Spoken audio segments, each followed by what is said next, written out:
Kral Space, Kral Space, I can't crawl. Kral Space, I'm invading your space. Kral Space, Kral Space, Kral Space, Kral Space, I can't crawl. Hey, it's Kral Space. I'm Kim Kral. I'm reporting to you not live in my closet. It's kind of cold. It's cold. It's so exciting. Like normally I'm like sweating in here, and right now I'm wearing these sweatpants. So I'm wearing these sweatpants we're just going to get right into it, I guess. I mean, I don't know why I ever think that I'm not going to just get right into it. Like there's never a warm up. I am going to start reading reviews though. I do have some fun stories today. I forgot about that story. Okay. So I'm wearing these sweatpants. Here's a confession time. I've already said it on the live shows that I've done and also on Zoom shows. So I don't know why I'm like nervous to say, but people are like, what? Guys, I haven't had sex since November of last year. We're not even in November this year, right? Oh God. Which is fine. Like I'm not, but like okay. So did I already tell you this? I don't remember. I went on I started to date this guy that was a bartender. Oh man, I ran into him the other day actually. And like, I would love to hang out with him again. He's so nice. And he tried to hang out with me again, but I was, getting to know fucking the guy in Seattle. And I was like, no, I really like this guy. Meanwhile, that guy had a girlfriend. So, and that's another thing, hard line in the sand. I will not date my phone again. You meet guys in other states and they're like, we can make this work. You can't. You never can. It will not work. And they also probably will lie to you like this one fella did. I can't tell. I probably had to learn how to work the thing that records my podcast, right? I have no idea if it's too low or not. I might check.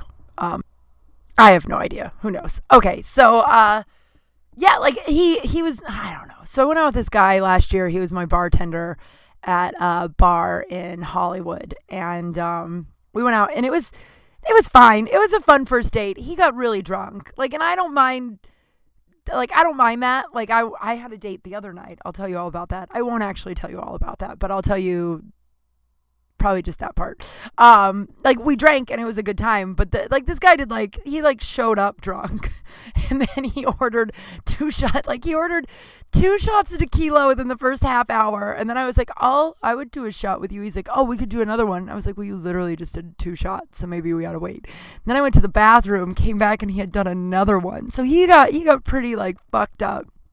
I guess he thought that the green light was that I Ubered to the date.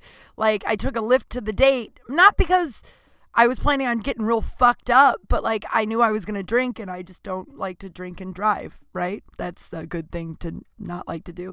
But he did this thing. I wonder if he'll be listening to this podcast, whatever. He knows that I have a billion jokes about him. Not a billion, probably 6. But, and then he did this weird thing. He did this weird thing with paying, and I asked a lot of people at the time about it, because I was like, that's so weird.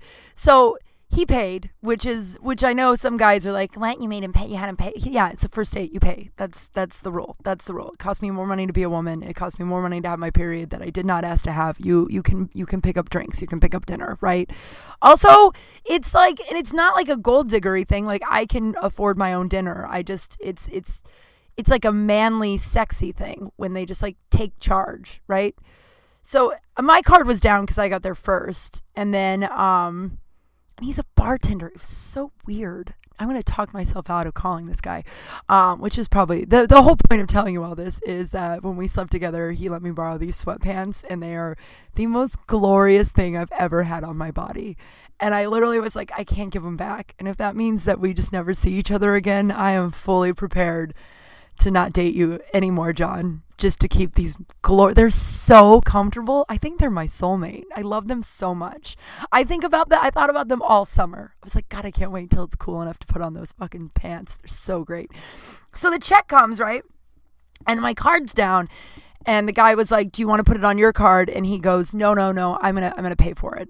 Right. Which I was like, oh, thank you. Right. Also, he had like 14 shots of tequila. So yeah, you should pay for that. So he puts it down and then he pulls out a $50 bill and was like, all right. And the bill was like, I don't know, like 80 or yeah, it was like 80. And the bartender had bought us a couple of rounds because they moved us. And so it was like 80. So he pulls out a 50 and then he was like, I'll just put the rest on my card. And I'm like, why are you splitting it between cat? Like, that's weird, right? And like, there's a couple different, like, in my experience as a bartender, when someone's putting cash down with their card, it means there's not enough on their card to cover the bill.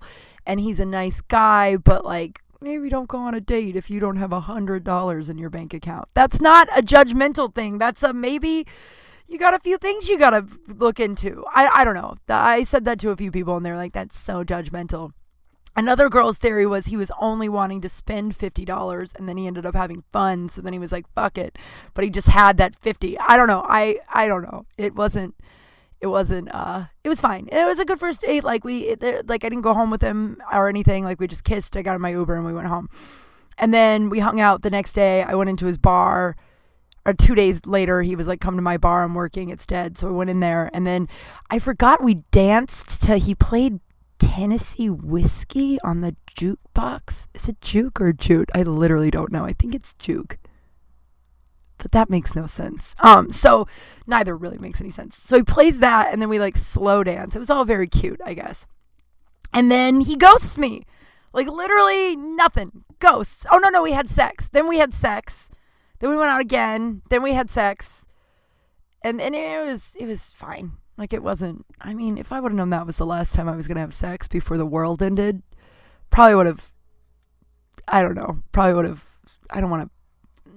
done it differently, I suppose. Yeah, it was fine. It was okay. It was just like, it was like, I'll do this again. I guess it was the first time we ever did it. So maybe it wasn't going to be like rock'em sock'em. I don't know. I had a boyfriend years ago who the first time we had sex, it was amazing. Like I was like blown away how much he like knew where the stuff was on my body. You know what I'm trying to say? Like I know you shouldn't be handing out prizes for men knowing where the clitoris is, but I sort of think you need to hand out prizes because some guys just don't know. I had one guy who just like fish hooked inside my vagina over and over again. It like hurt. I was like, this isn't fun at all. It hurts. And he's like, you feel like it's fun. I'm like, yeah, if you touch the thing enough, it gets wet.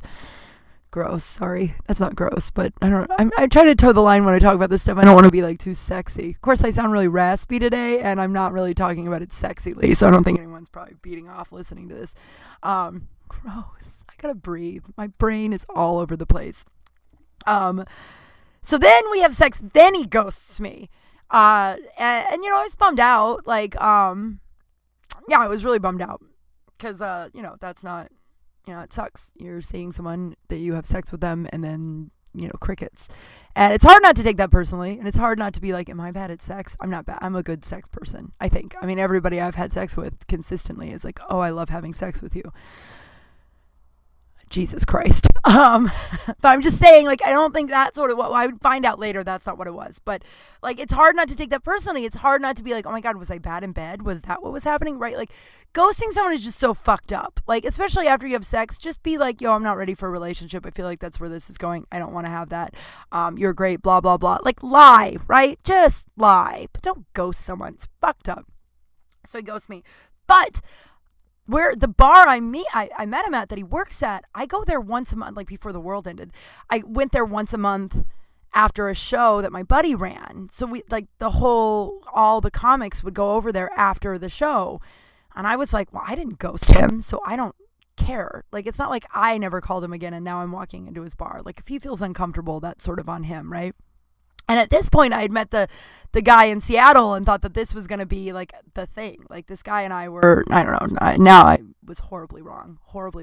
Apparently, I'm horribly wrong about all these dudes. So I went on a date the other day, and I'm trying to not, like, be too excited or be not excited because I'm horribly wrong all of the time.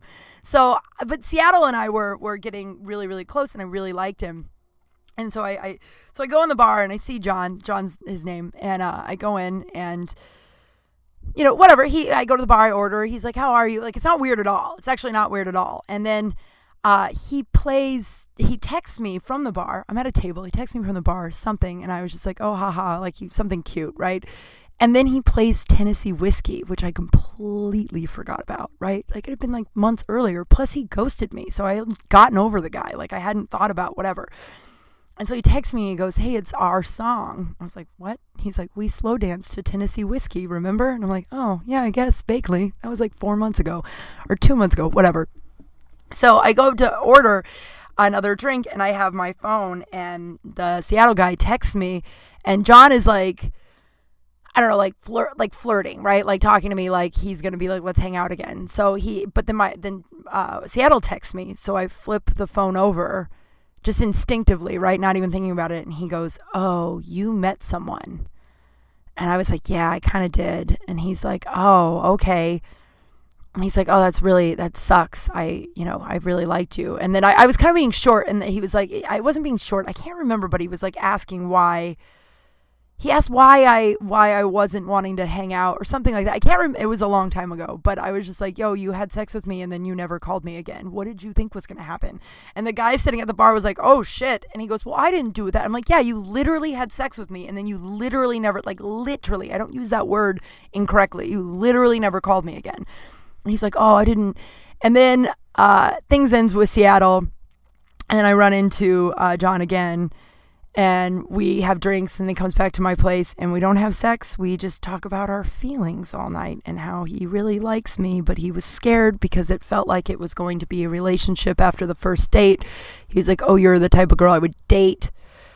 So I got scared and I ran away. And then we talked about our feelings and our lives. He cried. I cry a lot, but I didn't cry that time. He cried, which no shame. But like that's how like deep the conversation was. Then he ghosted me again. I did wear his sweatpants in front of him and refused to take them off and give them to him. So here we are with my sweatpants. But I did run into him. I went on a hike on Monday and he was walking a dog and it was nice to see him. He's a really nice guy. I think he's just like young. He's like 30 something, but like young at like I don't know. I have no idea. Why did the sweatpants? Oh man, I have an update about the crush. Remember last week episode where I had the crush and I was, this is why I'm terribly wrong all the time. I'm just terribly wrong. Now I'm just going to be like, I have no idea. I'm just going to go with the flow. I don't fucking know. I had a date on Monday. I had a great time. I like him and I don't want to, I had fun. Like I like him enough that I want to go again. I want to do it again. But like, I don't, you know how last week I told you that I will share about shit when I'm like not processing it? I kind of want to keep this one close to the chest. If it goes horribly wrong, I'll share all about it. I'll tell you everything about it. But for now, I don't know. Well, I am trying to steer clear from the whole, he hasn't called me yet thing. And like the obsession with that, right? I mean, like I texted him yesterday and thanked him for a good time or whatever. And he wrote back and then it was like a little exchange, but nothing crazy. And the thing is that I realized like, I don't know what is normal. Like I've never, like normally I go on dates with guys who are codependent and want to move in with me the next day, right? Like Jimmy the Dragon, remember Jimmy the Dragon, the one, you have to, if you listen to this podcast, it was like episode 4 or some shit, but Jimmy the Dragon, we met at a bar and we slept together the first night. He came home with me and whatever. I'm not slut shaming myself. It was fine. He came home with me that night and we slept together. And then we slept together next day. And then we stayed in bed all day. And then I had a thing that night and he didn't leave. This is around the height of my like fucked upness. Like when I was like, you know, before I entered recovery and before I entered all my therapy shit. And so I didn't. Now in hindsight, like if it was me now, I'd be like, get the fuck out of my apartment. What are you doing, man? Like I thought he was homeless. So I had these plans and he was just like, oh, I don't really feel good. Do you mind if I just like sleep here while you're gone? And like, let me also let you know that like, before you're like, you let some dude just stay in your apartment. What if you were robbed? We had like 25 mutual friends. Like he wasn't like a random stranger. We had just never met. So it was like, it was weird though. I was like, okay, well, I'll be gone for a couple of hours. And then I come back. He's sound asleep still and stays through most of the next day, right? And then I was like, are you homeless? because I had a friend who dated a homeless guy for a while, and she didn't know he was homeless. He just would always sleep at her place, and she didn't think much of it. And then he like confessed or was like, yeah, I'm living out of my car. And he wasn't like trying to sleep over every night to where it was like obvious. It was like normal sleeping over, right? When you first start dating someone, like where I don't know. I've now realized I don't know what normal is at all. So I was like, this dude's fucking homeless. And so he's like, I'm not homeless. Take me, like he didn't have his car. So he's like, take me home. So I take him home. He shows me his apartment. So it's very clear. And also Jimmy the Dragon, the very first red flag I should have ran away from. First of all, I wouldn't stop quoting that stupid movie. I don't even know what it's called. What is the movie? Oh, hi, Mark. If you don't know, you don't know. But if you know, you're going to be like, I love that movie. James Franco made a parody of it or something. I don't know. But he quoted that movie non-fucking stop. I've never seen it. And I was like, I don't really like movies like that. So I'm not going to watch it. And it's really annoying that you won't stop quoting it. But we won't stop quoting it. And then he was like, do you mind if we stop at like McDonald's? I'm really hungry. And I was like, sure. So I pull in the drive-thru, and the red flag should have been he asked for extra M&Ms in his McFlurry or some shit like that, like extra candy in his McFlurry. That's not the red flag. But he like yelled at the woman, was like, I know it's extra. You don't have to tell me it's extra. It's fine. Just put it. I just want extra. And I was like, oh, geez, that's a little aggressive. And then, but again, remember, I didn't know how to normally date back then. I was codependent, and I was like, oh, this guy may love me and make me better, right? Like, love me, random dude. And years ago. So that's not even really that's like a half a red flag. But then it came full circle when he got the McFlurry. He opened it up. He looked in it, circled it around, and said, this isn't extra. I wanted extra. I mean, like, alarmingly abrupt. Like, no, like, oh, can I just get a couple more M&Ms? Like, something like that. First of all, you're a grown-ass man. Why do you need 40,000 M&Ms in your fucking McFlurry? It's 8 a.m. It wasn't. It was like 2 in the afternoon. But still.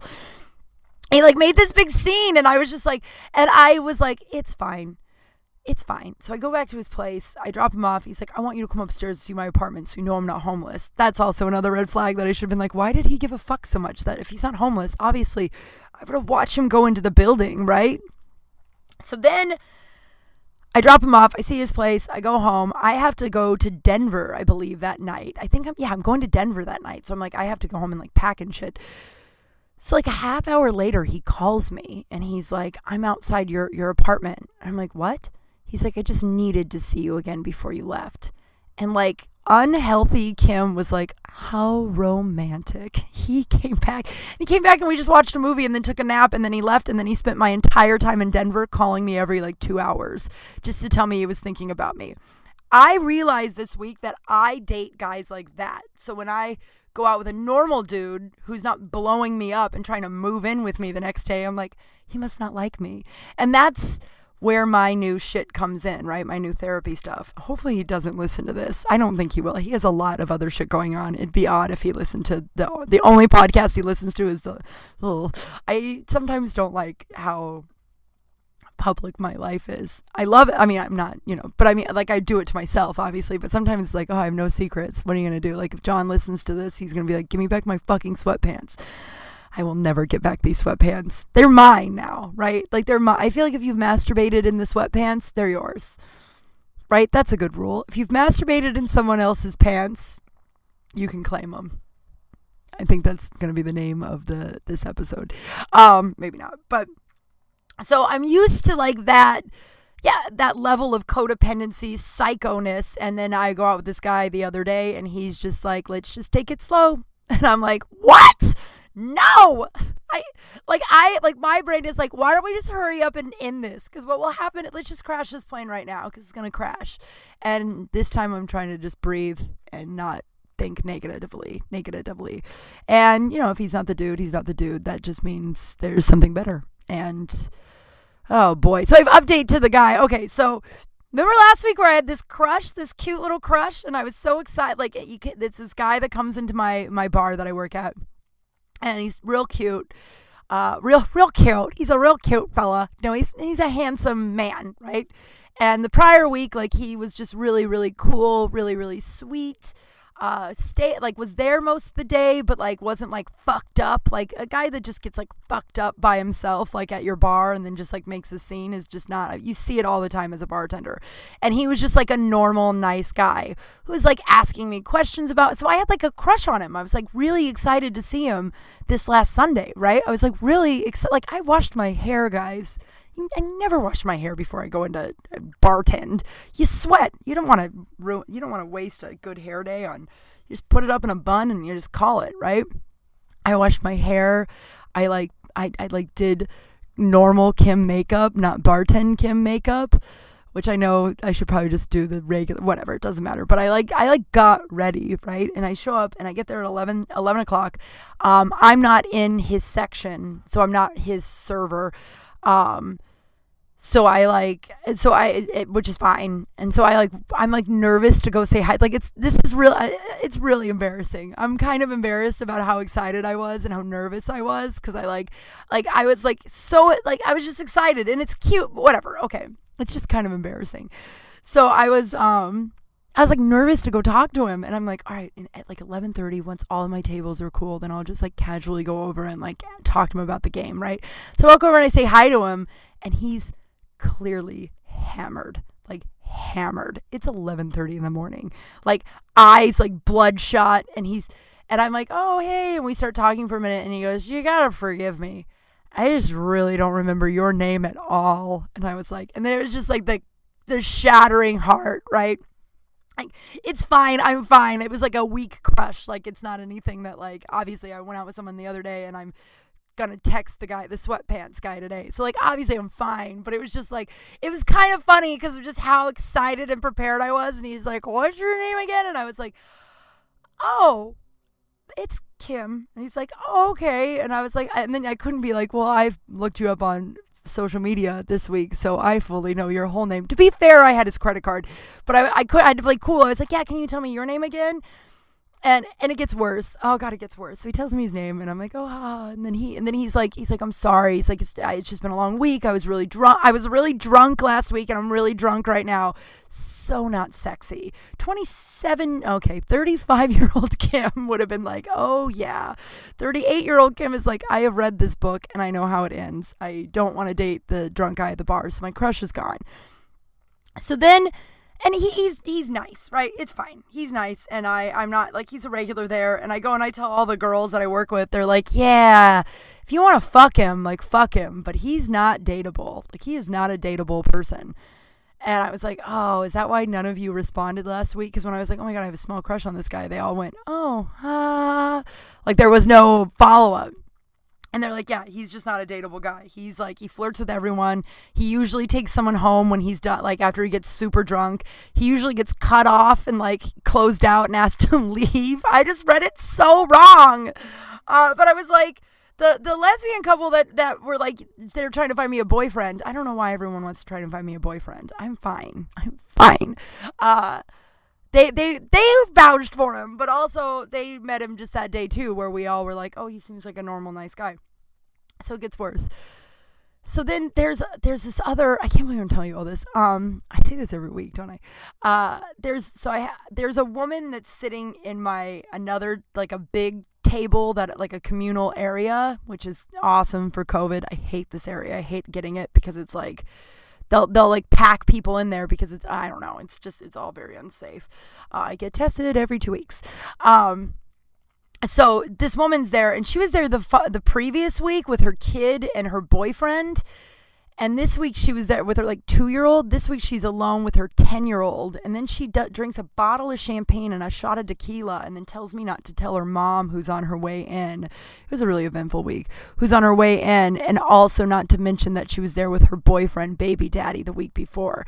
And which is good to tell me that, because not that I was going to be like, oh, where's your boyfriend? But like I might have referenced, oh, last week when you got, you know what I mean? Like that, just out of casual conversation. So then the day moves on. They move the crush, over to the fire pit where I am, just because they needed the tape, whatever. They just moved him over there. I don't serve him once. He is hammered. It's like 4 p.m., hammered. And then the woman pulls me aside and she goes, that guy is making me really uncomfortable. He's kind of flirting with my 10-year-old. which I don't even know how to unpack. And I thought she was like, people think like guys can't really be nice to stranger kids because it does always look bad. Like if I was talking to the 10-year-old, no one would look, but like a drunk guy, like leave kids alone, right? And I didn't think that. I was just like, okay, I'm like, he's pretty harmless. I'm sorry. And then another dude who's like a regular, who's really, really sweet, like uncomfortably sweet. Like he definitely has a dead body in his trunk, sweet, but like nice nonetheless. So he, what am I saying?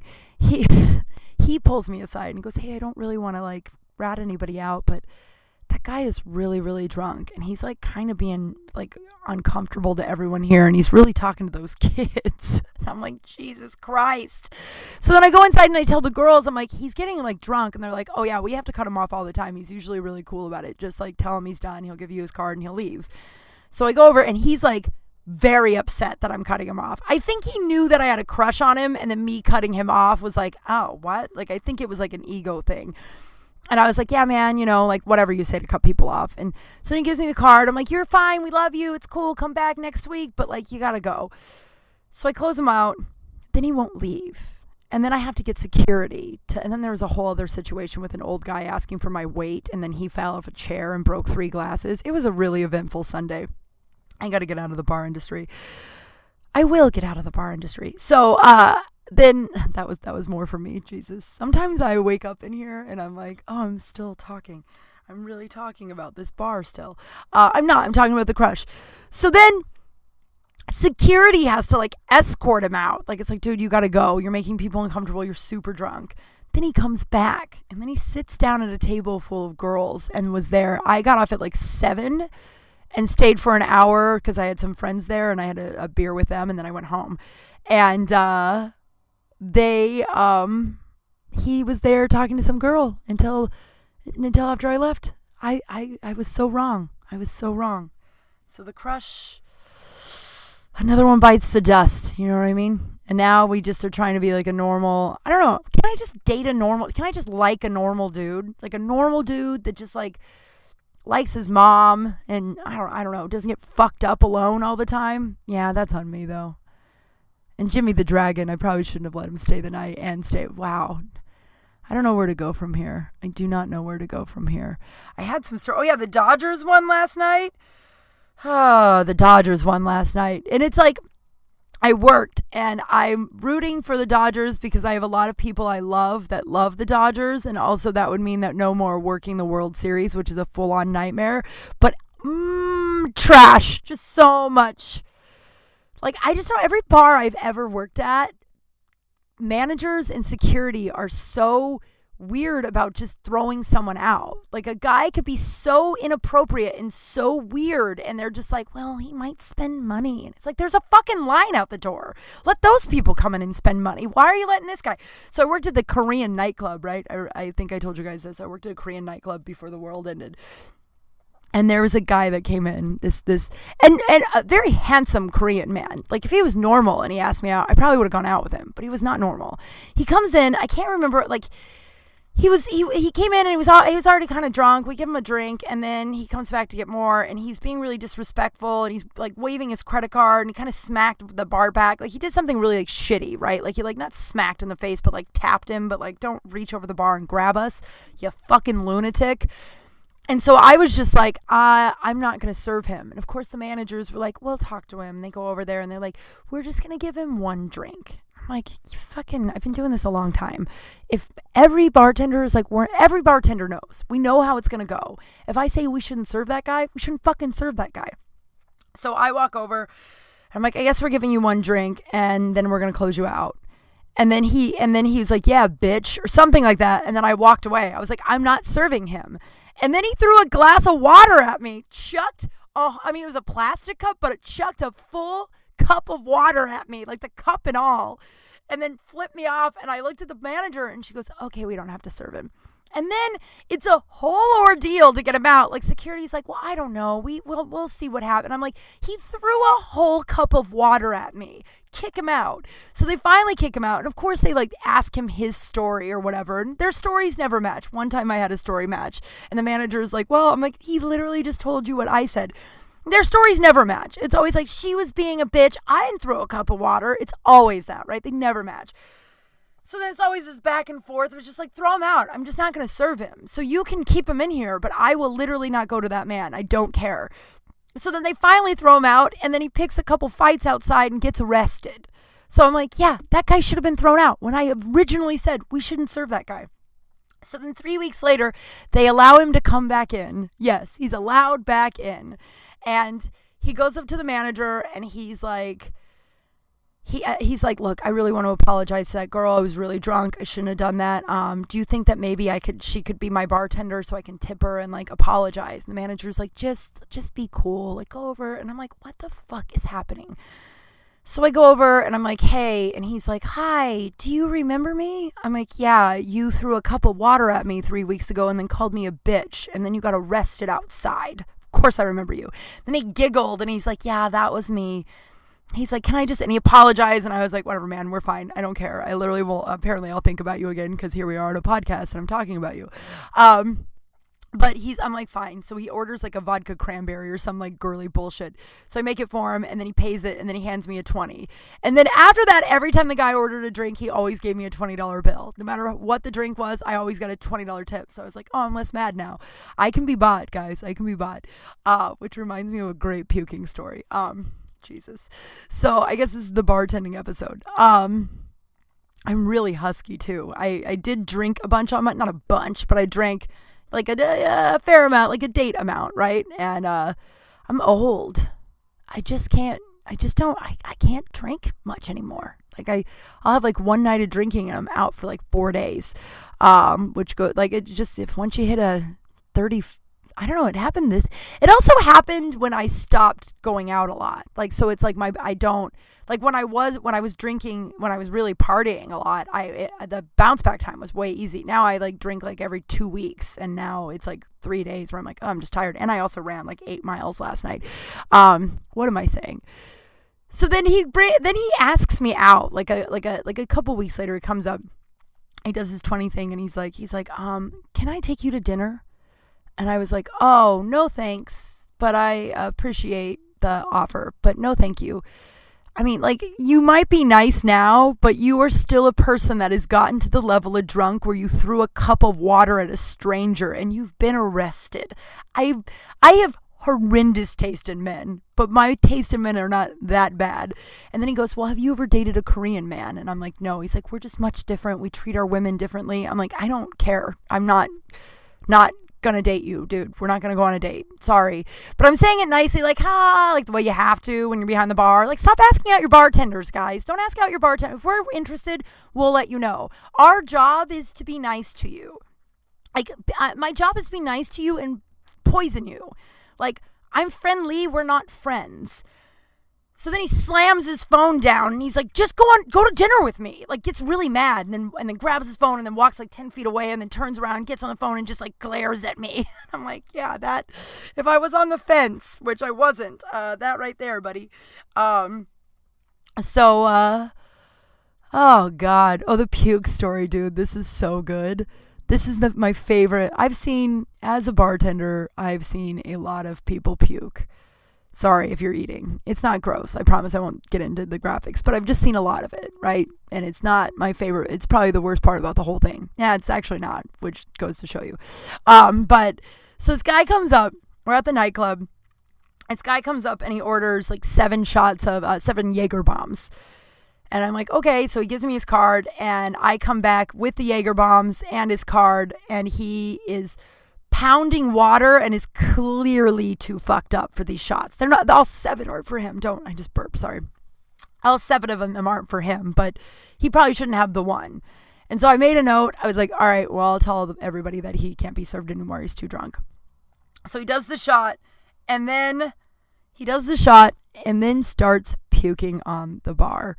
And it's like slow motion. We're all watching it like, go, stop, like, go to the bathroom. What are you doing? Like, all of us, like there's like 4 bartenders and 2 bar backs. So 6 of us are just like, stop, like slow motion.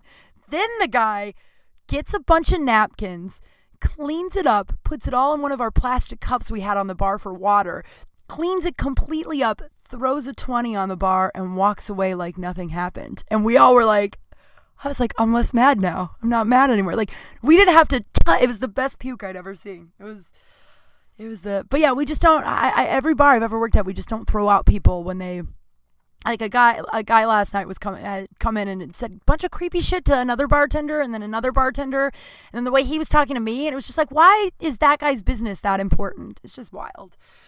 So the crush, another one bites the dust. I did go on a date. I did run into the guy. I haven't had sex since November. I'm recapping now. We're coming up on a year. I don't think I've ever gone a year before. And not that that's an anniversary I'm excited to celebrate, but like wild, right? Part of me is like, do I know how to do it still? I probably know how to do it still. I feel like it's like riding a biker, right? Oh God. What am I saying? Yeah, and I'm trying I'm trying to just be cool with this other one. And I'm like watching my words because like this is out in the public, and I'm imagining he's probably not going to listen. We'll do poop scoop. I don't know when I started this thing. Do I do that every week? These sweatpants are so comfortable, you guys. I love them. I love them. I love them. I love them. I don't even know what kind they are.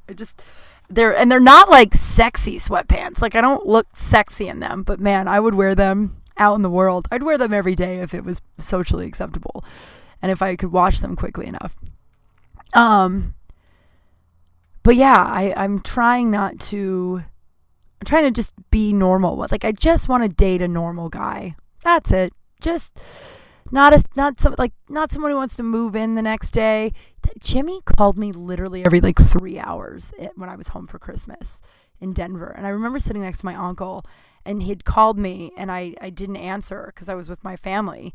And then like 20 minutes later, he called again. Turns out later, Jimmy was really codependent and also a cocaine addict. I didn't know any of those things, so that he was just really coked out. And my uncle was like, is that guy calling you again? I was like, yeah. And he goes, I feel like that's a red flag. And I was like, I think he just really likes me, Uncle Steve. Oh boy. So it's dawned on me that like, I don't know. I don't think I've ever dated a normal person.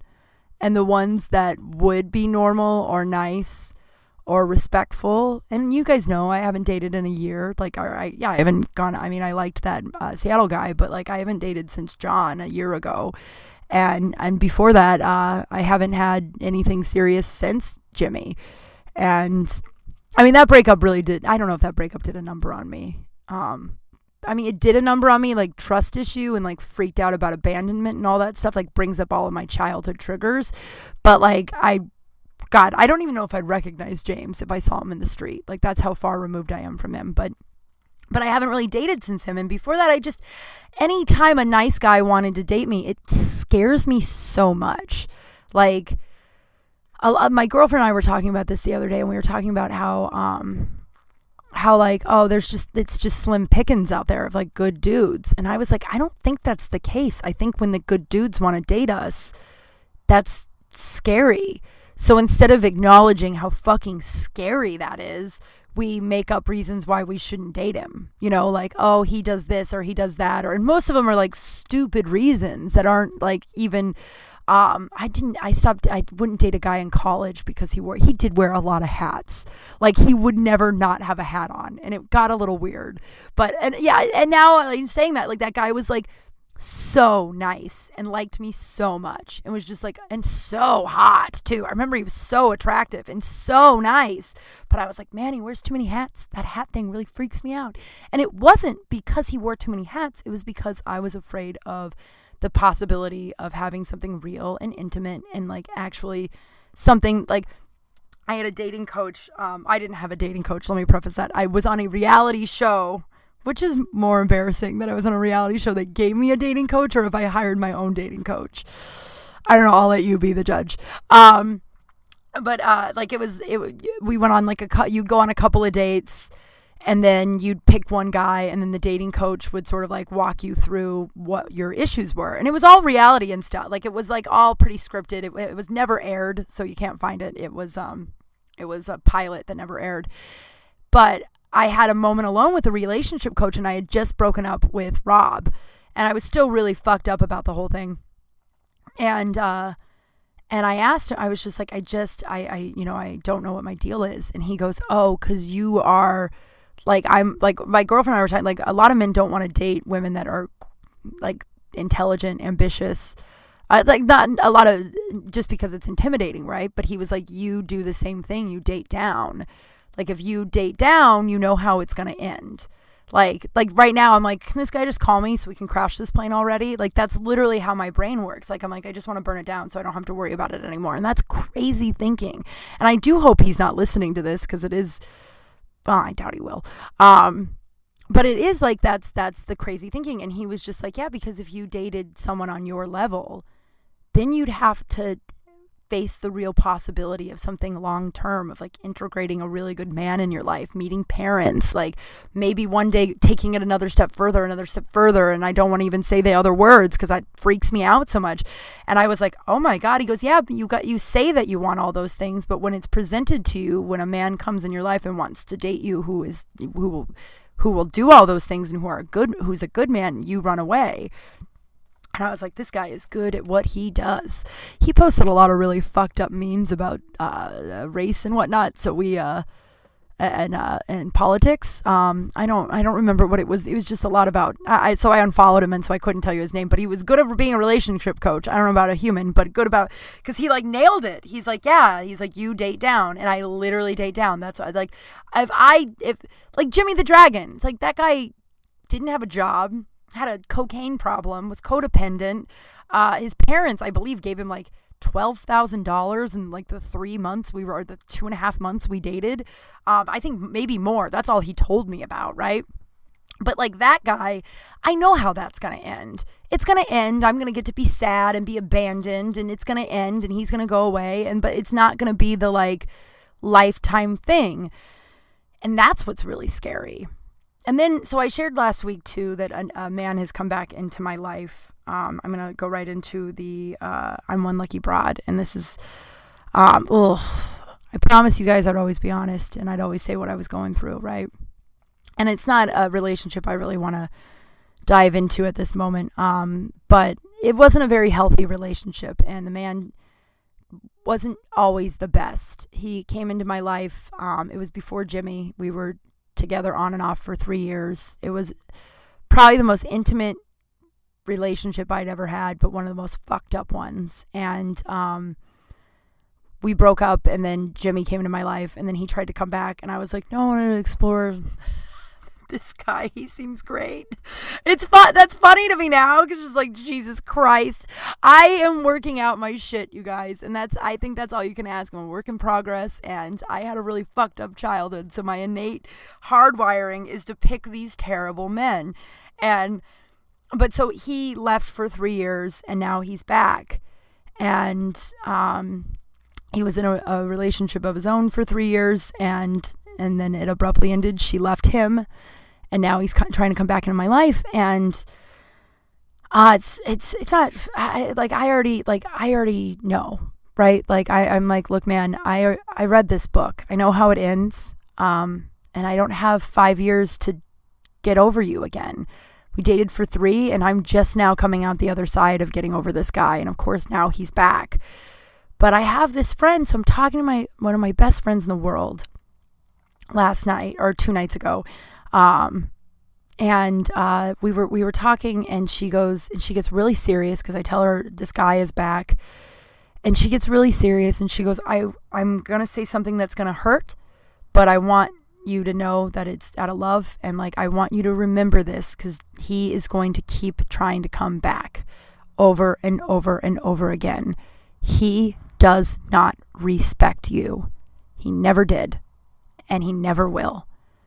And like, I'm one, like, you know, when someone says shit like that to you and it hurt, and it like there's a difference. Like, when it's wrong, it pisses you off, but when it's right, it hurts. It's like a fucking gut punch. But it was like, I needed it. And I'm one lucky broad that I have a woman in my life who is brutally honest, but with love to me. Because as soon as she said that, I was like, I think that I don't know. And this is really sad. And as I said, hopefully you can relate to this. I don't know. It's really sad. But again, I'm a work in progress and I'm working on myself, so that's not me putting myself down. But I don't know if I've ever dated somebody that respects me. And that's because the guys that would respect me, I run away from. And then the guys that won't, I'm safe there because I'm comfortable in chaos, because I was raised in chaos and abuse. And so I'm comfortable in that. I feel at home there. And I'm working on not doing that. And who knows about this dude from earlier this week? Who knows? One date. So let's just all breathe. I'm mostly talking to me and my brain. But like that is, I wrote it, like I'm compiling a list of what I'm looking for in a partner. I read Whitney Cummings' book, and I've also been told to do this a lot. You write a list of must-haves, would be nice, and deal breakers, right? One of my deal breakers is I can't do cocaine. Hard line in the sand. I know most of you are like my hard line in the sand. And then also one of the things I wrote down was like, he has to respect me. And I know that for normal people who are listening right now are like, yeah, why the fuck would you date someone who doesn't? But for those of us who were raised the way I was raised and who relate to a lot of this podcast, you know that like you understand that that's more comfortable to be with the guy who doesn't respect you, as opposed to the guy who would treat you like a queen, right? And I'm shifting and I'm working on it, and it's so fucking uncomfortable. And I did go out with a nice guy this week. We'll see what happens.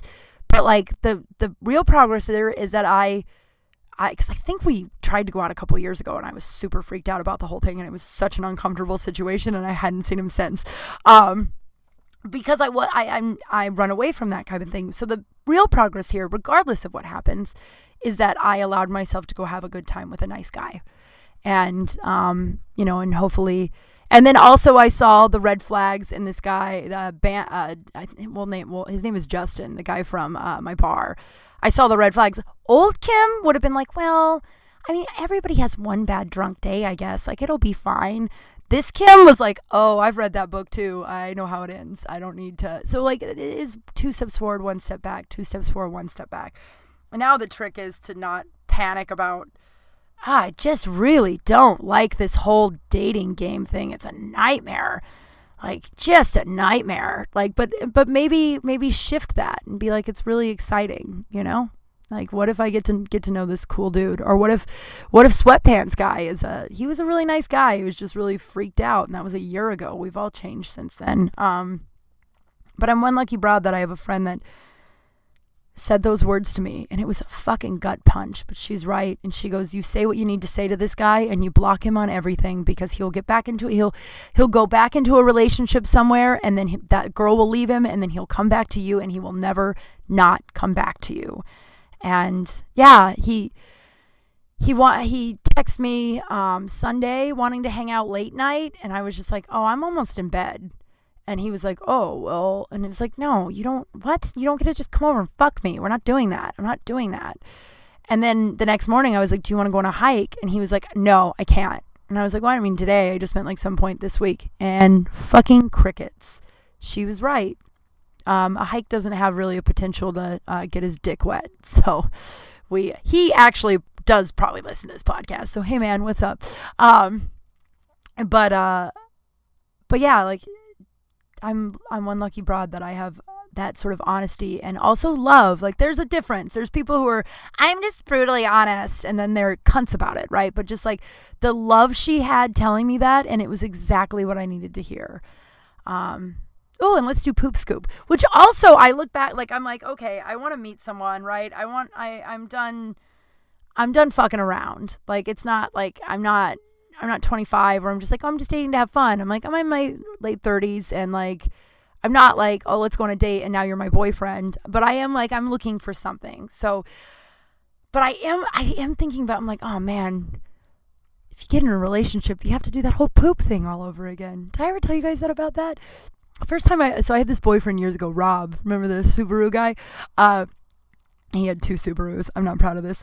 And he raced them on the weekends. God damn it. So embarrassing. They had the harnesses. I don't know. So, the first time I ever pooped at his house, we're laying in bed, and I live like 2 miles away from him, right? So like not like a 5-minute drive, right? So I'm like, I have to poop so bad. We wake up in the morning and it's like one of those this is your poop scoop if I didn't already say that. Poop scoop, it's the poop scoop. I'm trying to come up with a song. Oh, that might be the song. Everybody poops. So I'm laying there and I have to go so bad. It's like an emergency poop. It's not like the poop where you're like it's not like where it's like, oh, I could casually get out of here and then get home and poop, or I could like poop without him knowing it and like shower. It was like an emergency, gonna be a rough time poop, right? And so I'm like, I gotta get going. I'll just come back in a couple of hours. I just need to go take care of some stuff. And he's like, okay, well, I'll miss you. And he's dragging the shit out, right? He's like, I'll miss you. And he kisses me. I'm like, yeah, I'll miss you too. And he's walking me to the door. He's like holding my hand. I don't know why he was so needy that particular morning. Maybe it's because I was like, I gotta go. But I was like, all right, I'll see you in a little bit. I'll call you in like an hour. It'll be fine. I just gotta go. And he's like, okay, I love you. And he like kisses me. I'm like, yeah. I'll see you later. I run out. I get out to the elevator. And like, I was like, you're not going to make it. You have two options. You attempt to make it and shit your pants, or you poop at your new boyfriend's house. Those are your options. And I gotta tell you, it was a hard decision. Part of me was like, you've pooped your pants before. It's fine. Like, that's how much I didn't want to poop there, which is so crazy. But we're all like, I feel like, and I could look at this and I'm like, oh man, if you start dating someone, you're gonna have to figure out how to poop at their place again. I hate that. And why? Well, because like you guys have know all the stories. I've plugged a lot of toilets in my life. There's been so many horrific, embarrassing stories about pooping in someone's toilet that I'm just like, I don't know if I can face that again. Oh God. So I decide, all right, you're not a crazy person. You're going to go poop in your new boyfriend's house. So I run back to the door and I knock on the door and he opens the door and he's like, you came back. And I scream, you're going to go out on the balcony and we're never going to talk about this again. And he was like, what? I was like, get outside. So he goes outside. I know this is a while ago. I probably would not handle it the way I am now. This is like almost a decade ago. So I was much younger, but I just remember how, and then I poop, and it is, it's a big one. And I come out to the balcony and it's like clearly uncomfortable. And he's like, you're right. I don't want to talk about whatever just happened. And then cut to when we broke up. So when we broke, I had a drawer right in his bathroom, and I don't remember what I had of his, but it was like, like a couple months later, it's time to exchange the shit back. And so I go to his place. He comes down with a big paper bag, and I was like, I don't even think I left anything at your place. He goes, well, you had the whole drawer. Your drawer was full. I was like, oh, right. So I give him his like t-shirts or whatever I had. And then I take the thing, and you have the sad goodbye because it's over. And it is sad, right? Like you giving the shit back, and like it is like the finalized. We slept together one more time months later, and then it really crashed and burned. And then he got a new girlfriend who used to come into Big Wangs and watch me. Super weird. Only watched me a few times, but still weird.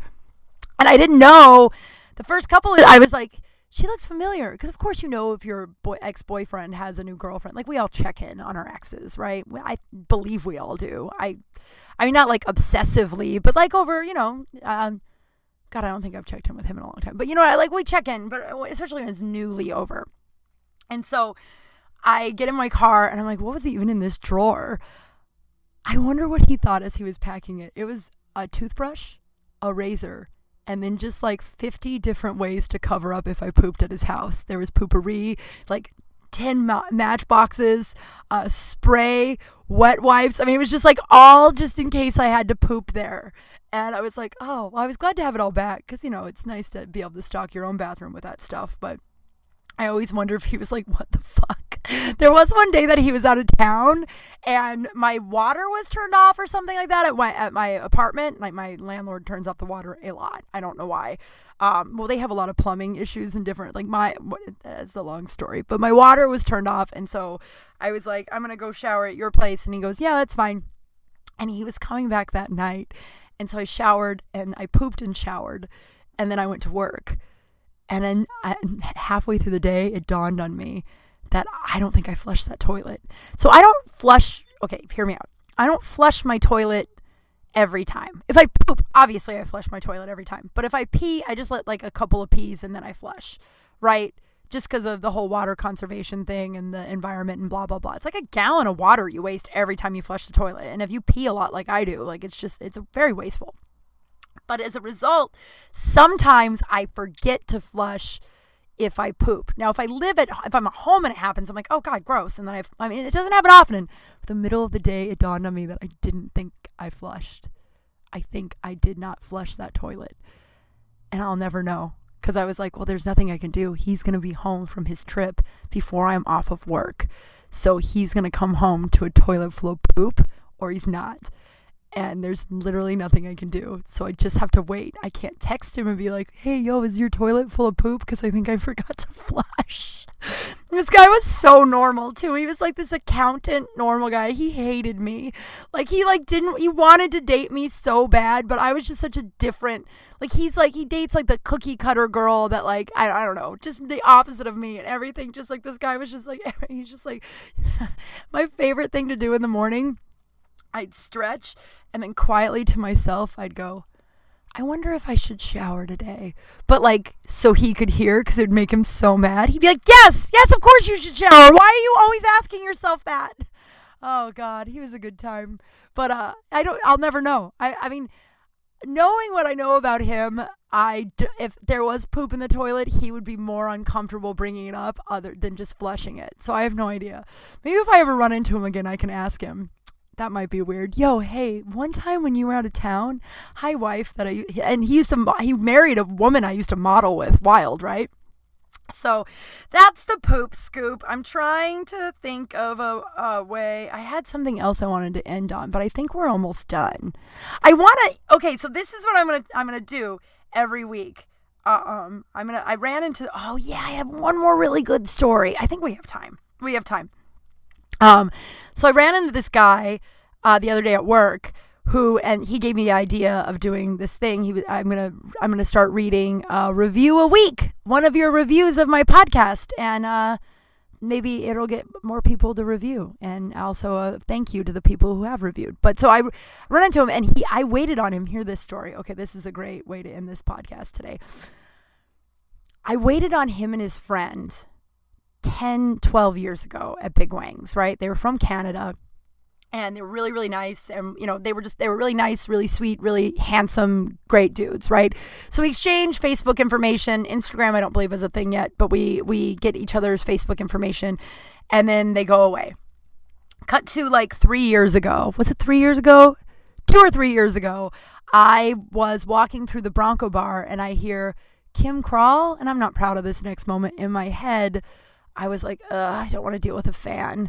And I didn't mean a fan comedy-wise. I meant Big Wang fan. There's a lot of people that, I'm Cahuenga famous, right? If you don't live on Cahuenga, you don't know what that means. But I just bartended there for so long.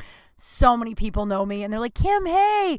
And sometimes you feel like the sports small talk. How are you? I'm great. Comedy's good. How are you? Blah, blah, blah, blah. But this night, Broncos were playing. I needed to pee and I needed to get back because it was one of those, we were not bad yet. And, we did win that game, and it was a 50-50 shot if we were going to win the game, right? So I didn't have time for some Big Wang's dude. So I was like, yeah. And then I went to the bathroom, and I came out, and the guy was like, hey, I don't really want to bother you, but I don't know if you remember me, but you waited on me at Big Wang's. And I'm like, oh my God, it's you. And it was the other guy. And I was like, oh, I feel so bad because the one guy that I saw on Saturday, I don't want to use their names because they are in the industry and I don't want, one of them is not going to look super great in this story. We'll name him Steve. I can't do that. I'm not good at the fake name thing. But I was like, oh, your other friend was just so handsome that I barely paid attention to him. And I was like, Jesus, you're also crazy handsome. Like a Canadian Captain America, 6'5", just fucking hot, just so hot. I was like, how did I not notice this? So then he comes and he hangs out with us and we hang out all night and he's super great and he's in town for a month. So we hang out a couple of times and then we have sex once. And then, I don't hear from him. And then I hear from him, I don't know, I don't hear from him for a couple of weeks. And then he texts me some bullshit like, hey, I feel so embarrassed. I've been texting the wrong Kim thinking it was you. He was kind of dumb, so really I would buy that. But he was like, and I just thought you weren't responding to me. And now I feel stupid. It turns out that I was just spelling your name wrong. I'm like, Jesus Christ. But at that point I was dating another guy and I was like, all right, cool, man. I don't care. So then cut to another month later, he goes back to Canada, and then he texts me one morning, and I'm sitting with the new guy I'm dating. And he texts me one morning, and it's like this long ass text that's like, blah, blah, blah, I have chlamydia, blah, blah, blah. And you probably gave it to me. Like, he says that I gave him chlamydia, right? And I'm with the new dude, and I don't have a poker face. So I'm like, oh no. And the new guy's like, what's going on? And I'm like, oh fuck. And he's like, what's going on? And I'm like, and I look at the guy I'm dating, and I'm like, well, we have chlamydia. We can get rid of it with a pill. Like, it's kind of like telling someone you have a baby. And I was like, I'll just go get tested. I'm so sorry. It was with a guy. We were safe. I don't know how, like, there's possibility I don't have it because we used a condom, whatever, right? So I go, and it was nice of the Canadian guy. He was just like, I know it doesn't show up in women, and I know it could affect you having kids one day. So like, he's like, as embarrassing as this text is, I'd rather not affect your health. So it was very nice. So I go get tested. That's a nightmare in its own because well, as a comedian, when you're in situations where there are strangers, you, for some reason, need to make everyone laugh to fill that hole inside of yourself. And then add that I have to tell them that I might have an STD. So it's just the nerves were running rampant. And it was funny because the guy was like, he's like, we're going to screen for everything, not just chlamydia. We'll screen for everything just to make sure that you're totally clean across the board. And I was like, cool. So if I'm clean across the board, I can just like plow my way through 2019, just really fuck my way through it. And he just deadpan looks at me and he's like, I mean, if that's what you need to do, but I feel like that's why you're here now. It was really, so I didn't have chlamydia, right? No chlamydia. I am clean as a whistle. I don't know why I said it like that, but I have no STDs. So I text the Canada guy and I'm like, yo, I don't have chlamydia, so you must have got it from someone else. You didn't get it from me, and you didn't give it to me. And he was like, that's impossible. You have to have chlamydia. And I was like, who in the fucking scenario do you think is lying to you? Me? The doctor? Why? What would we possibly have to gain to lie about this? Right? Like, you already have it, so it's not like, I'm like, yeah, man, I don't have chlamydia. And he's like, oh, sorry, I'm kind of, he goes, well, the only other girl that could have given it to me, hear this, this is why I think the texting the wrong Kim is a possibility, because what he's about to say is truly one of the dumbest things I've ever heard in my entire life. He goes, the other girl I slept with has some stuff wrong with her vagina, like she has like cervical cancer, like something, like she has like shit where she'd have to go to the gyno a lot to like take care of it, like medical stuff, not like disease stuff. And he's like, so they're always looking at it. They're always looking at her vagina. She would know she had chlamydia.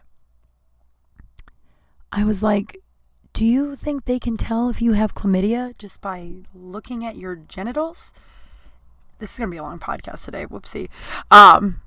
Do you think that they can tell by just looking at your genitals? And he goes, well, yeah. And I was like, what? Like, when you went to get your STD test, why do you think you peed in that cup then? What do you think they drew your blood for? And he goes, oh, yeah, I guess I didn't even think about that. Then I told him I wrote a joke about it, and then he said I couldn't use his name and never spoke to me again. He also told me after we slept together, he said something about me, and I was like, oh, I don't do that. He goes, Kim, I've known you for 10 years. And I was like, dude, you and I met 10 years ago, added each other on Facebook, and I literally never thought about you again. Like, why you think? So anyway, his friend was at my table a couple of days ago, and he's really awesome, and we liked each other's podcasts or whatever. He just moved here from Canada. He's a fucking smoke show. He's one of those that's like too attractive to date though. Like you're too hot. I can't do it. Like he's like a movie star hot, not like Captain America. But he gave me the idea as like a thank you to everybody, to read a review a week. And then also if you get a chance, please go and leave a rating and a review, and then I will do the same thing. So this is from someone called Havana Haymaker. Thank you. Kim is brutally on. This is so nervous. This actually makes me nervous. I don't know. We'll see how. Tell me what you think about this if we should continue doing it. But I think it's nice. So Thank you, Havana Haymaker. Kim is brutally honest, off the cuff, and outrageously funny. Oh, hello. She minds pain to create moments that are both poignant and hilarious, and she makes it riveting podcast every week. That is so nice. What if I cried right now? I made it through the whole episode without crying. That's so nice. Yeah. So if you're new to the podcast, or if you're not, I'd love it if you left a rating and a review. I think I'm going to read just as like a thank you to each of you every week. And maybe to encourage more of you to do it. I don't know. It's both selfish and loving at the same time. Is that all right? Yeah. So that's the show, guys. Please, if you get it, like I said, if you get a minute, please subscribe, rate, review. You can follow me on all the socials, KYMKRAL. Send me poop scoop stories or why you're one lucky broad at KYMKRAL. space@gmail.com. I don't know why I have a hard time spelling space every week. That's the show. Thank you for listening. And, oh God, by the time next week's episode's going to be either really exciting, really scary. We have less than a week to vote. I'm really fucking freaked out, everyone. Girl, last night, the Dodgers won last night. I end on this. The Dodgers won last night. And, this guy looked at a bartender and he goes, oh God, hopefully the city doesn't burn down tonight. And she goes, yeah, well, if not tonight, it'll probably burn down next week. So whatever. Like, that was the funniest thing I heard all week.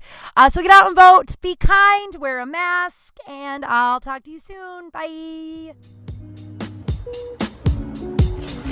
Kral Space, Kral Space, I'm Kim Kral.